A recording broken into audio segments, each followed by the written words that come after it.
These 2 books could help millions read comfortably, but for now, they're only an experiment. These are the dyslexia-friendly editions of some of my favorite books, and in this video, I'm going to show you inside, tell you why they exist in the first place, and even if you're not dyslexic yourself, stick around because I have a special guest you're not going to want to miss. In September 2024, Bloomsbury announced an initiative called Bloomsbury Dyslexia-Friendly Editions. This project was created by Bloomsbury colleagues in their spare time with the aim of making reading more accessible. To start the project off, they picked 9 of their most well-loved titles and reprinted them to make them dyslexia-friendly. Pretty cool. And I, of course, bought a couple, so we can do a little experiment. Now, you probably want to see a little bit more of the books themselves, but before we take a look, I want to first explain what dyslexia is and how it has an impact on reading. That way we know what we're looking for when we look at the books themselves. Dyslexia is a lifelong condition that affects reading, writing, spelling, and speaking. 1 in 10 people are dyslexic, which accounts for over 6 million people in the UK alone. Not every one of these people has been diagnosed, which means you might have dyslexia or you might know someone who does and may not even know it.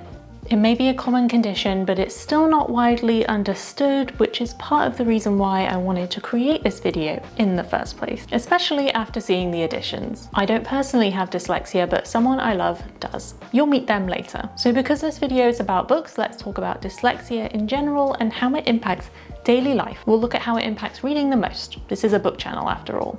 A massive thanks goes out to this video's guest for helping me with some of this information and checking it over to make sure it's actually correct. Dyslexia is a common learning difficulty that can result in erratic spelling, grammar, the struggle to scan or skim text, slow reading and writing speed, need to reread paragraphs several times, maths, and more. Dyslexia runs on a spectrum, which means some of these difficulties can range from mild to severe, and each person with dyslexia will likely struggle with some things more than others. Dyslexia can also affect more than just reading and writing. You could have difficulty focusing on listening, sensations of mental overload, difficulty with left and right, confusion over hearing several instructions at once, brain fog, personal organization, and more. Dyslexia doesn't affect intelligence though, it's a neurological challenge that impacts information processing. There are many famous people who had or have dyslexia, including Albert Einstein, Jim Carrey, Whoopi Goldberg, Eddie Izzard, and more. We're here for books though, so a few authors who have dyslexia include Anne Rice, Octavia E. Butler, Rob Duncan, and Ben Elton. If you think you might have dyslexia after hearing all this, I'll leave a link to a website where you can read more information and get tested. Okay, let's focus on reading because there are a few things that happen when someone with dyslexia reads. They might confuse very similar words like cat and cot, lose their place or miss lines, need to reread paragraphs to understand them, read slowly, and find it hard to maintain focus, especially if there are distractions. Again, this is on a spectrum, so while common, this isn't how everybody experiences dyslexia. To look at this visually, here's a simulation of what this could look like when reading a web page as someone with dyslexia. This was created by Victor Weidel after his dyslexic friend told him letters seemed to swap in and out of place when she looked at words. Weidel's simulation is not perfect. Not everyone with dyslexia experiences reading in this way. But seeing non-existent movement in words and seeing letters like D, B, P, and Q rotated is common. So let's say you're a reader with dyslexia. You might have a more frustrating experience than somebody who doesn't. This doesn't mean you can't or won't enjoy reading, it just means that it's a more challenging experience. Some people with dyslexia opt for audiobooks or screen readers to combat this, but if you're a person who loves to read physical books, this doesn't cut it. In steps these dyslexia editions to try and solve the problem. Now, it's worth saying that the dyslexia editions of books aren't a new thing. Children's books in particular have had dyslexia-friendly versions for a while. But for adult books, this is a slightly newer concept. So let's take a look at these editions alongside the regularly printed versions of the same books to see how they are different. This is the dyslexia-friendly version of The Song of Achilles, and this is the regularly printed one. For the dyslexia edition, you'll notice a different font, cream-colored paper, and blue text. The font is also larger than the original. This font is sans serif, compared to the serif font usually used in books. Serif fonts are typefaces with extra strokes, commonly referred to as tails attached to the end of each letter. These strokes can make it harder to distinguish between letters, especially if you have dyslexia. A sans serif font doesn't have these tails, making the letters easier to read. The font used in these editions also has more spacing between the letters, helping alleviate letter flipping. The contrast between the cream-colored paper and the blue text is also helpful. Many people with dyslexia are sensitive to the high contrast of pure black text on a pure white background. This can trigger a visual distortion where the text blurs together. The contrast can also produce a glare that makes words harder to read and can make reading long passages and pages of text tiring. By using a cream page with a dark blue text, this alleviates this strain. Okay, so now we've had a look at the editions, it's time to test them out and see if they're as effective as they should be with somebody who could actually test them properly. I'll go get him.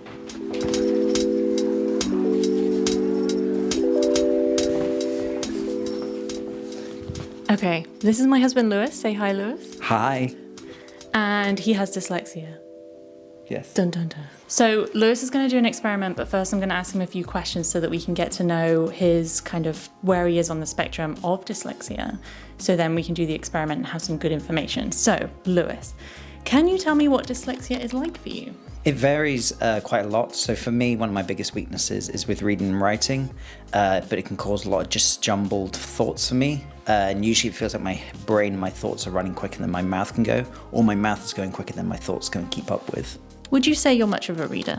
I'm not much of a reader because I struggle to focus and pay attention on the words. They often can feel like they're moving around. It means that I need to reread bits over and over, which can be quite frustrating.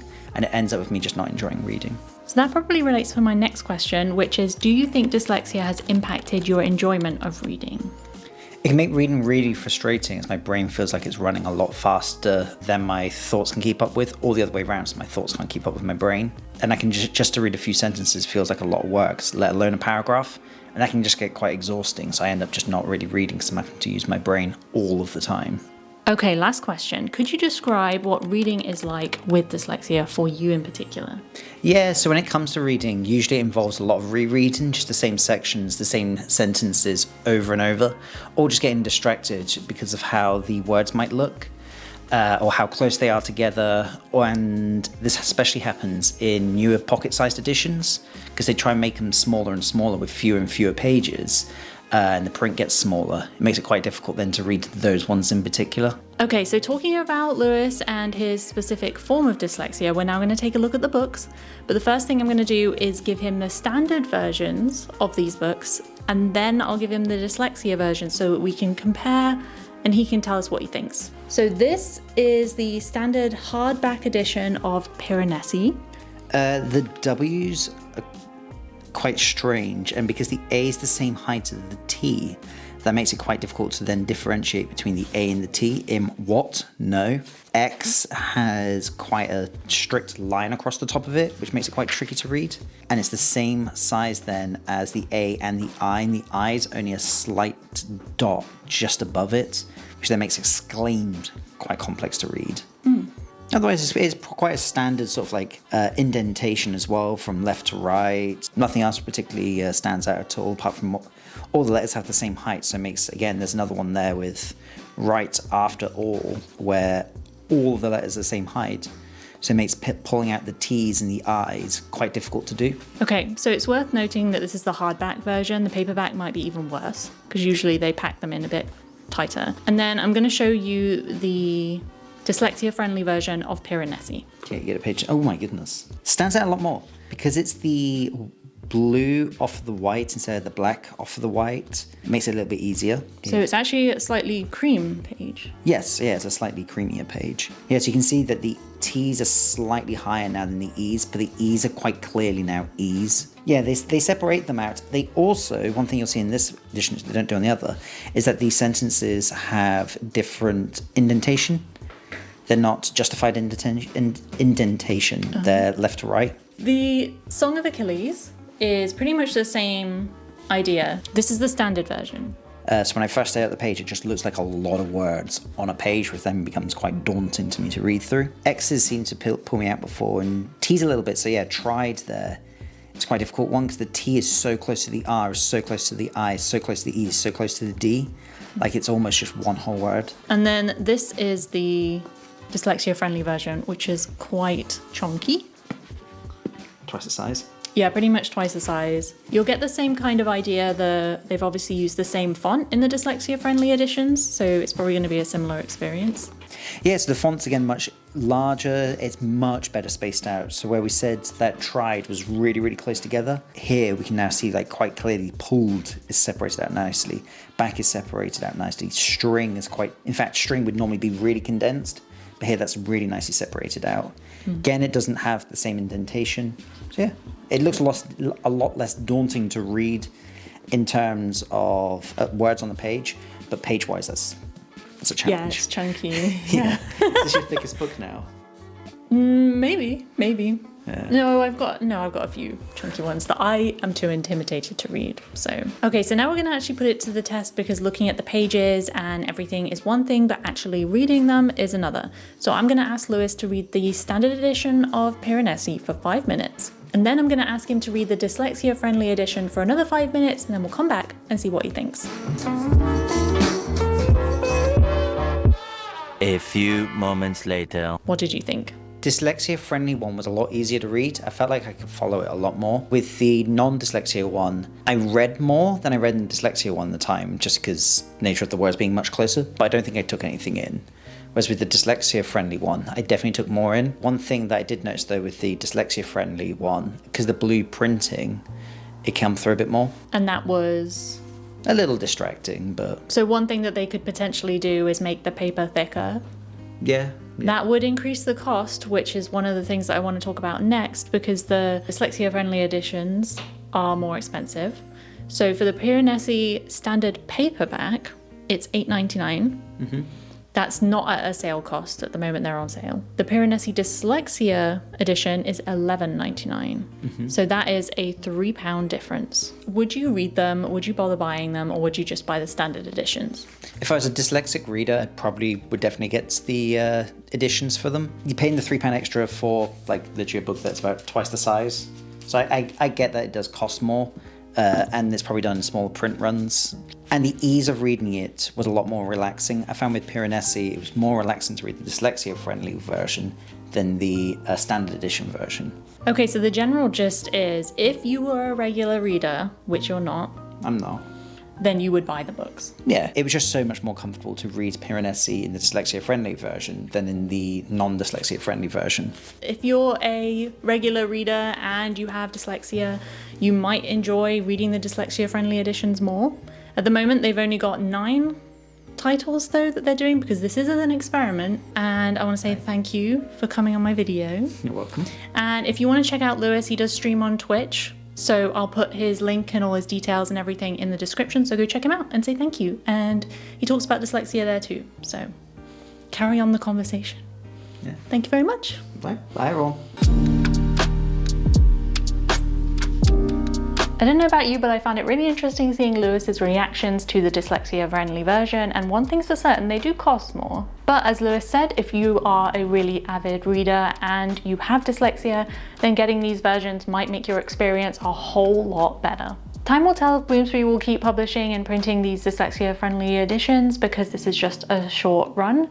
And with the extra costs in producing them, if people don't buy them, then they're unlikely to keep producing them in the first place. So if you'd like to see more dyslexia-friendly versions of Bloomsbury's books, then go buy them. But I would love to know from you. Are you dyslexic yourself? And if so, would you buy these editions? And if not, do you have any takeaways from this video? I would love to know. Thank you so much for watching, and I'll see you next time for another video.